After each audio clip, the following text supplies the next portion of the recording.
कहानी के शुरू में हमें बताया जाता है कि रेज नाम का वायरस पूरे शहर में फैल गया है, जिस वजह से लोग ज़ॉम्बीज़ में बदल रहे हैं और एक दूसरे को मारकर खा रहे थे। फिर हमें एक छोटा सा घर दिखाया जाता है जिसमें 6 लोग थे जो ज़ॉम्बीज़ के वायरस से बचे हुए थे। उन लोगों में एक आदमी डॉन, जिसके साथ उसकी वाइफ एलिस, एक बूढ़ा कपल और 2 लोग और थे। एलिस उस घर में बचे हुए सामान से कुछ खाना बना रही थी। डॉन बाहर के हालात देखकर बहुत परेशान था क्योंकि उसने अपने बच्चों को स्कूल ट्रिप पर फ्रांस भेजा हुआ था। दरअसल ये वायरस इसी शहर ब्रिटेन में फैला हुआ था। यही वजह थी कि डॉन के बच्चे इस वायरस से महफूज थे। यहाँ पर सब लोग खाने के टेबल पर बैठे हुए थे। उनके घर में बिल्कुल अंधेरा था। सभी लोग आपस में ना ही बात करते हैं और ना ही किसी किस्म का शोर था। तभी उनका कोई दरवाजा जोर जोर से खटखटाने लगता है। कहता है, मुझे प्लीज अंदर आने दो, दरवाजा खोल दो, मुझे बचाएं। दरअसल ये आवाज 10 साल के छोटे बच्चे की थी। बच्चे की आवाज सुनकर एलिस कहती है कि प्लीज हमें दरवाजा खोलना चाहिए, हम उस बच्चे को अंदर आने देते हैं। जब ये दरवाजा खोलते हैं तो हम देखते हैं बाहर दोपहर थी। इन्होंने बस अपने घर में ही अंधेरा किया हुआ था ताकि कोई ज़ॉम्बी इन्हें देख ना पाए। ये उस बच्चे को अब अंदर कर लेते हैं और खाने के लिए कुछ देते हैं। पूछताछ करने पर बच्चा बताता है कि मेरे मॉम डैड ज़ॉम्बी बन गए और मेरे पीछे पड़े हुए हैं, वो मुझे खाने आ रहे थे। डॉन पूछता है कितने लोग थे? वो कहता है बहुत सारे। इनमें जो 2 और लोग थे उनमें से लड़की बहुत ज्यादा डरी हुई थी और बाहर झांकने लगती है। उसे दूर से बहुत सारी ज़ॉम्बीज़ की आवाजें अपनी तरफ आते हुए सुनाई दे रही थी। तभी एक ज़ॉम्बी अचानक से आकर सीधा उस लड़के पर हमला कर देती है। इर्द गिर्द भी बहुत सारे ज़ॉम्बीज़ आ गए थे और अंदर आने की भी कोशिश करते हैं। एलिस उस बच्चे को बचाकर ऊपर की तरफ जा रही थी। डॉन भी उसके पीछे आता है। वो एलिस को बहुत बार कहता है कि उस बच्चे को छोड़ दो एलिस, हमें भागना है, मगर वो डॉन की बात को नहीं सुनती। उधर वो बूढ़ा कपल बाहर एक और घर में छुप गए थे, मगर वो भी ज़ॉम्बी से बच नहीं पाते। जिसके बाद अब जिधर कमरे में एलिस बच्चे के साथ थी उधर भी बहुत सारे ज़ॉम्बीज़ आ गए थे। दूसरे कमरे में डॉन था। वो एलिस को पुकारता है, देखो इधर मेरी तरफ, मेरे पास आओ, मगर दरमियान में इतने ज्यादा ज़ॉम्बीज़ थे कि वो उनका मुकाबला नहीं कर पाते। तो भी ये देखकर डॉन ने भी अपने दरवाजे को बंद कर लिया था। एलिस उसे बार बार आवाजें दे रही थी, कहाँ पर हो डॉन, मेरी मदद करो। मगर डॉन उस साइड का दरवाजा बंद करके दूसरे दरवाजे से बाहर की तरफ भाग गया था। उसके पीछे और भी बहुत से ज़ॉम्बीज़ थे जो भूखे उसकी तरफ भाग रहे थे। हम एलिस को देखते हैं जिसकी आवाज मदद के लिए आना अब बंद हो गई थी। डॉन बहुत शर्मिंदगी में रोता भाग रहा था कि उसने अपनी बीवी एलिस को छोड़ दिया, उसकी मदद नहीं की। आगे जाकर उसे तालाब में वही लड़का मिलता है जो इनके साथ घर में रह रहा था। वो कश्ती को चलाते हुए हड़बड़ाहट में पानी में गिर जाता है। उस लड़की को भी ज़ॉम्बीज़ ने पकड़ लिया था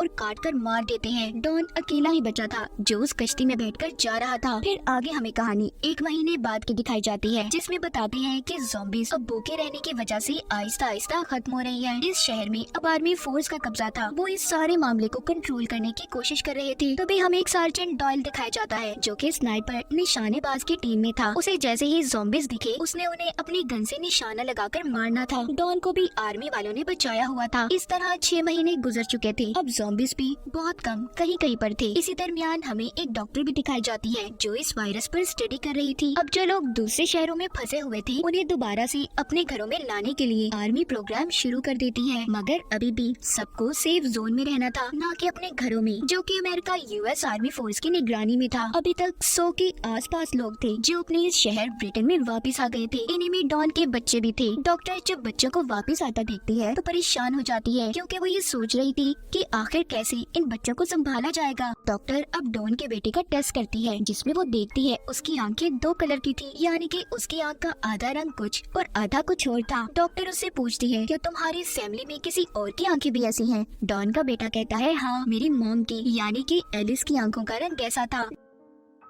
डॉन जब अपने बच्चों से मिलता है तो बहुत खुश था। वो दरअसल अभी भी इस सेफ जोन में रहकर आर्मी के साथ मिलकर काम कर रहा था, इसीलिए वो अपने बच्चों को उस जगह पर ले आता है जहाँ पर वो रह रहा था। वो अपने बच्चों को उनकी मॉम एलिस के साथ हुए हादसे के बारे में भी बताता है। रात के वक्त सोते हुए डॉन के बेटे को अपनी मॉम के सपने आ रहे थे। उसे ऐसा लगता है कि शायद वो अपनी मॉम का चेहरा भूलता जा रहा है। सुबह को जब डॉन अपने काम पर चला जाता है तो उसके बच्चे चुपके से सेफ जोन से निकलकर भाग गए थे और भागते भागते अपने घर पहुँच गए थे ताकि वो अपनी मॉम की कोई तस्वीर ले सके। तभी आर्मी को भी इनके बारे में पता चल जाता है कि 2 बच्चे सेफ जोन से भाग गए हैं, मगर तब तक वो दोनों अपने घर पर थे जहाँ पर डॉन के बेटे को अपने घर के ऊपर वाले हिस्से से कुछ आवाजें आ रही थी। जब वो ऊपर जाकर देखता है तो उधर उसकी मॉम थी, यानी कि एलिस, जिसको डॉन ज़ॉम्बीज़ के दरमियान में छोड़कर चला गया था। फिर डॉन का बेटा अपनी मॉम के गले लग गया था तो भी उसे दर्द होता है। दोनों बहन भाई जब अपने घर से बाहर आते हैं तो देखते हैं आर्मी की फौज थी जो सेफ जोन में दोबारा लेने आई थी। वहाँ पर तीनों को क्वारंटाइन में रखा गया था। एलिस को बांधकर लैब में रखा जाता है। डॉक्टर उसका ब्लड टेस्ट करती हैं। वो ये पता करना चाहती थी कि कहीं एलिस भी ज़ॉम्बी वायरस से इन्फेक्टेड तो नहीं। तभी उन्हें पता चलता है कि एलिस इन्फेक्टेड तो हुई थी, मगर उसकी इम्यूनिटी इतनी पावरफुल, इतनी ताकतवर थी कि उस पर ज़ॉम्बी वायरस का असर नहीं हुआ। इसीलिए अभी तक वो ज़ॉम्बी भी नहीं बनी थी, मगर उसके खून या फिर किसी भी वजह से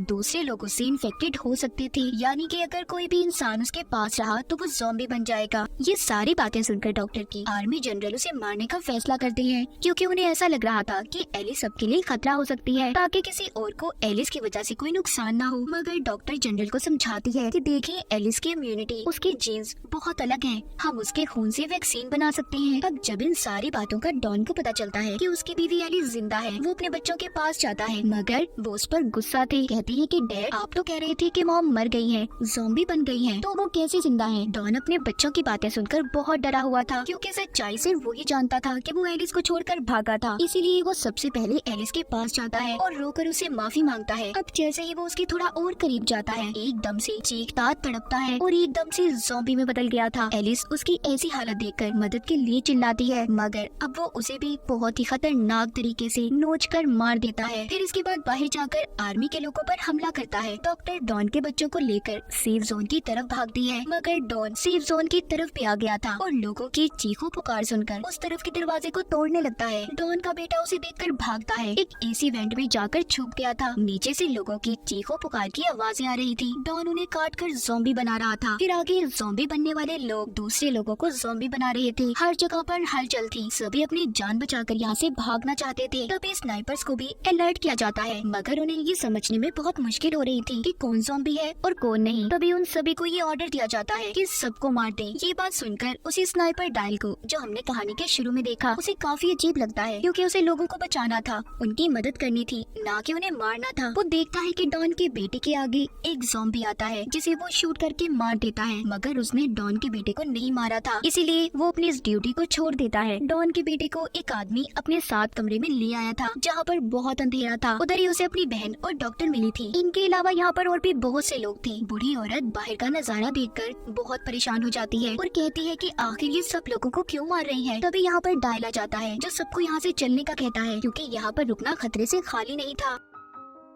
वो जब सब यहाँ से जाने लगते हैं तो इन पर भी आर्मी फायरिंग कर देती है, जिसमें बूढ़ी औरत मर गई थी। डायल के साथ डॉक्टर और डॉन के बच्चे थे। तभी डायल को उसके एक दोस्त का फोन आता है, जो कि आर्मी में था, जिसके पास हेलीकॉप्टर था। वो कहता है, देखो, कुछ वक्त में सारे शहर को बॉम्ब से उड़ाने का ऑर्डर दिया गया है। तुम्हें मैं जिस जगह की लोकेशन भेज रहा हूँ, वहाँ पर आकर मुझसे मिलो, मैं तुम्हें बचाता हूँ। अब ये सभी एक टनल के रास्ते से वहाँ से बाहर आते हैं। तभी उधर बहुत बड़ा धमाका हुआ था। आर्मी ने सेफ जोन में जितने भी ज़ॉम्बीज़ या बचे हुए इंसान थे, सभी को धमाके से उड़ा दिया था। डायल डॉक्टर और बच्चों को लेकर भागता है। ये सभी उसके दोस्त की बताई हुई जगह पर आ गए थे। तभी डायल का दोस्त भी हेलीकॉप्टर लेकर आ जाता है। वो डायल को बताता है कि तुम्हारे पीछे कुछ बचे हुए ज़ॉम्बीज़ आ रही हैं। ये सुनकर डायल बच्चों और डॉक्टर को छुपने का कहता है। उसका दोस्त इतने सारे लोगों को देखकर कहता है, देखो डायल, मुझे सिर्फ तुम्हें लेने का कहा गया है। अगर मैं किसी भी बचे हुए सिविलियन शहरी को बचाकर ले गया तो आर्मी वाले मुझे भी मार देंगे। लेकिन डायल अकेला उसके साथ नहीं जाता। वो सबकी मदद करना चाहता था, इसीलिए वो अकेला ही उसे वहाँ से भेज देता है। तभी इनके पीछे बहुत से ज़ॉम्बीज़ पड़ गए थे। ये भागकर शहर की तरफ आते हैं। शहर में आर्मी ने ज़ॉम्बीज़ को मारने के लिए जहरीली गैस छोड़ी हुई थी, जिस वजह से वहाँ पर आम इंसान सांस नहीं ले सकता था। उससे बचने के लिए ये एक गाड़ी में जाकर छुप जाते हैं। अब सारे ज़ॉम्बीज़ उनकी गाड़ी के आसपास आकर इन पर हमला कर रहे थे,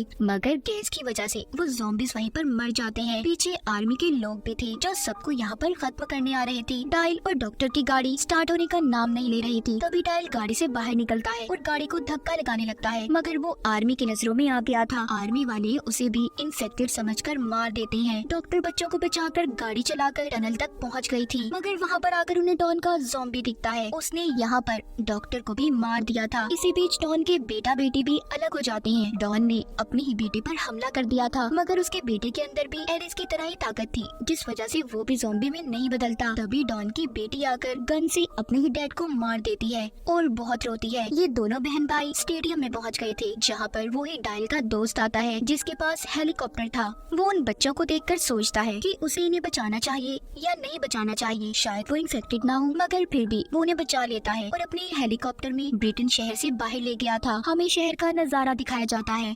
फिर हम 28 दिन के बाद देखते हैं जहाँ पर बचे हुए ज़ॉम्बीज एक टनल के रास्ते से पेरिस शहर में पहुँच गए थे। और डॉन के बेटा बेटी का क्या हुआ, वो कहाँ पर गए, इस बारे में हमें नहीं बताया गया। इसी के साथ इस फिल्म की कहानी भी यहीं पर खत्म हो जाती है।